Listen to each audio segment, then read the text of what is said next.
ആശ മരിച്ചിട്ട് ഇന്ന് വരെ ഈ വീട്ടിൽ നിന്ന് കയറാത്തത് അങ്ങേരോടുള്ള ഇഷ്ടം കൊണ്ടാ.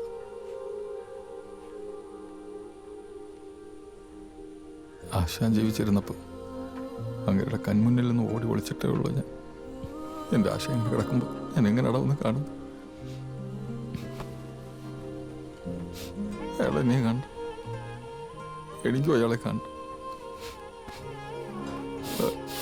എനിക്ക് പറ്റില്ലടാ ആ കിടപ്പ് കാണാൻ.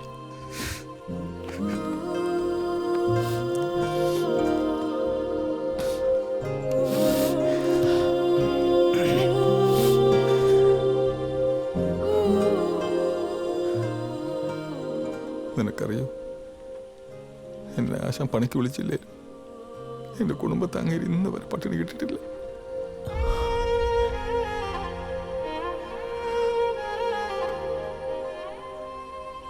വിക്രമന് നിങ്ങൾ വലിയ ഇഷ്ടമായിരുന്ന എനിക്കറിയാടാ. എടാ നന്ദു, ഞാൻ ഒരു കാര്യം പറയട്ടെ. പറയണ നമ്മുടെ ആശാന്റെ വണ്ടി ഇങ്ങനെ ഇവിടെ ഇട്ടിരുന്നാൽ മതിയോ? ഞാൻ പൊള്ളാച്ചിയിൽ ഒരു ഓട്ടം പിടിച്ചിട്ടുണ്ട്. നമുക്ക് പോയാൽ ഞാൻ ഓടിക്കാം. അണ്ണ ഇപ്പം ഇതൊന്നും ചിന്തിക്കാനുള്ള ഒരു മാനസികാവസ്ഥയിലല്ലേ? അത് ശരിയാവില്ല. ഏട്ടാ ഞാൻ ഉദ്ദേശിച്ചത് അതല്ല. വേണ്ടണ്ണ, അതിപ്പം ശരിയാവില്ല. സോറി.